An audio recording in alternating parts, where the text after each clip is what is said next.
దేవుని పరిశుద్ధ నామమునకు మహిమ కలుగును గాక. ప్రియులారా, ప్రభునామన మీ అందరికీ వందనములు. ఈరోజు మహావిశ్రాంతి దినము, పునరుత్థాన ఆరాధన. దేవుని సందులో విజ్ఞాపన చేయుటకు, ఆయనను బ్రతిమాలుకొనుటకు ఆయన సన్నిధులకు విజ్ఞాపన చేస్తూ ప్రార్థనాపూర్వకంగా రావాలని మనవి చేస్తూ ఉన్నాను. దేవుని వాక్యము ధ్యానిందాము. 95వ కీర్తన 1వ వచనం. రండి, యెహోవాను గూర్చి ఉత్సాహధ్వని చేయుదుము, మన రక్షణ దుర్గమును బట్టి సంతోషగానము చేయుదుము. కృతజ్ఞతాస్తుతులతో ఆయన సన్నిధికి వచ్చేదము, కీర్తనలు పాడుచు ఆయన పేరట సంతోషగానము చేయుదుము. ప్రియమైన దేవుని బిడ్డలారా, దేవుడి ఉదయకాల సమయంలో మనందరితో మాట్లాడుచు ఉన్నారు. ఆయన సన్నిధికి వచ్చేవారు ఉత్సాహంతో రావాలి. ఏదో పోగొట్టుకున్నట్లు విచారంగా, భారంగా రావటం వలన సన్నిధిలో ఉపయోగమేమీ లేదు. ఇటువంటి పరిస్థితులు గుండా ప్రయాణము చేసిన ప్రభు నాకు తోడయుండి సహాయము చేస్తాడు, ఆయన నన్ను ఆదరిస్తాడు, ఆయన నాకు ధైర్యం ఇచ్చి నా చెయ్యి విడిచిపెట్టడు అని గొప్ప ధైర్యముతోనూ సంతోషముతోనూ ఆయన సన్నిధిలో అడుగు పెట్టాలి. ఆ విధముగా హృదయానందముతో ప్రభు సన్నిధికి రాగలిగితే ఆయన ఖచ్చితముగా జ్ఞాపకము చేసుకుని దీవిస్తారు.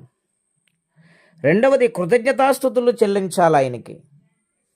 అవును ప్రియులారా, ఈ వారమంతా కాచి కాపాడిన దేవునికి, కుటుంబంలో ప్రతి ఒక్కరిని దేవుడు కాపాడినందుకు, ప్రతి ఒక్క ఆర్థిక సమస్యలు విడిపించుకుంటూ ఏ లోటు రాకుండా అన్నవస్త్రం లేడనిచ్చిన దేవుణ్ణి కృతజ్ఞతాస్తుతులు చెల్లించాలి.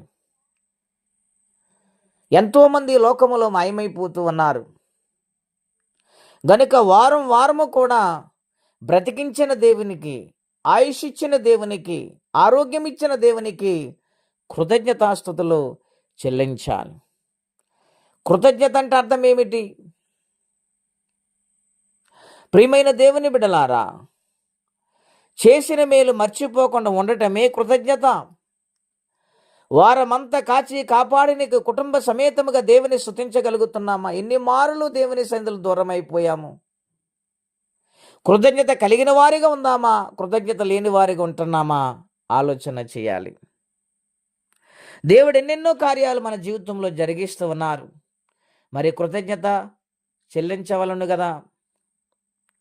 చాలామంది దేవునికి కృతజ్ఞత చెల్లించటలో చాలామంది దూరం అయిపోతూ ఉంటారు. అదేమాత్రం మంచిది కాదు ప్రియులారా. ప్రతి విషయంలో కృతజ్ఞతాస్తుతులు చెల్లించుడని తెసలోని పత్రిక 5:16 వ్రాయబడింది. ప్రతి విషయంలో కూడా ఆయనకు కృతజ్ఞతలు. ఎందుకంటే ఆయన రుణాన్ని మనం తీర్చలేము గనుక. దేవుని బిడలారా, మన వాక్యములో చూస్తే 10 మంది కుష్ఠరోగులలో దేవుని సహాయం అడిగి దేవుడు చెప్పినట్లు వారు నడిచినప్పుడు స్వస్థత వచ్చింది. 9 మంది లోకములకు వెళ్ళిపోయారు. ఒక వ్యక్తి సమరయుడు వచ్చి యేసయ్య పాదాలు పట్టుకుని కృతజ్ఞతాస్తుతులు చెల్లించాడు. ఆలోచన చేయండి.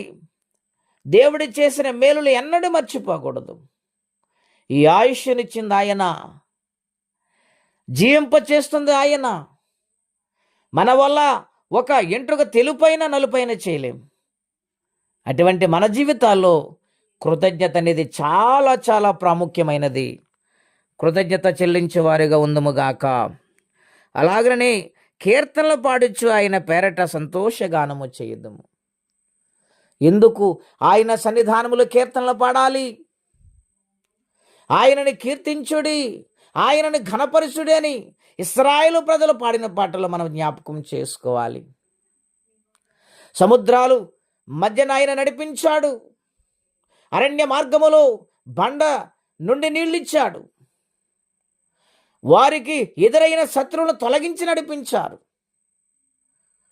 40 సంవత్సరాలు కాలు వాయలేదు, బట్ట నలగలేదు. ఎంతటి మహాశ్చర్య కార్యములు చేసిన దేవుడు కనుక ఆయనకు కీర్తనలు పాడుచు ఆయనను ఘనపరచాలి. దేవుని బిడ్డలారా, మొట్టమొదటిగా దేవుని సన్నిధికి సంతోషముతో రావాలి. రెండవదిగా కృతజ్ఞతాస్తుతులు చెల్లించాలి. మూడవదిగా ఆయన మహిమపరుసు కీర్తనలు పాడుతూ దేవుని సన్నిధికి రావాలి. అటువంటి మనసు ప్రభు సన్నిధిలో అడుగు పెట్టినప్పుడు సంపూర్ణమైన దీవెనలతో దేవుడు నింపుతాడు.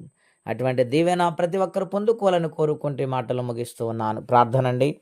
అత్యంత కృపగలిగిన దేవ, మహోన్నతమైన మీ నామం కొరకై వందనాలు. కృతజ్ఞతాస్తుతులు చెల్లించుతూ నీ సన్నిధులు అడుగుపెట్టినప్పుడు మీరు దీవిస్తారని వాగ్దానము చేశారు.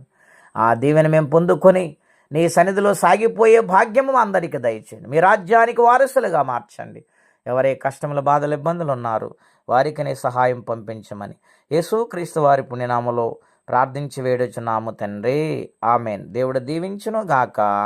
ఆమెన్.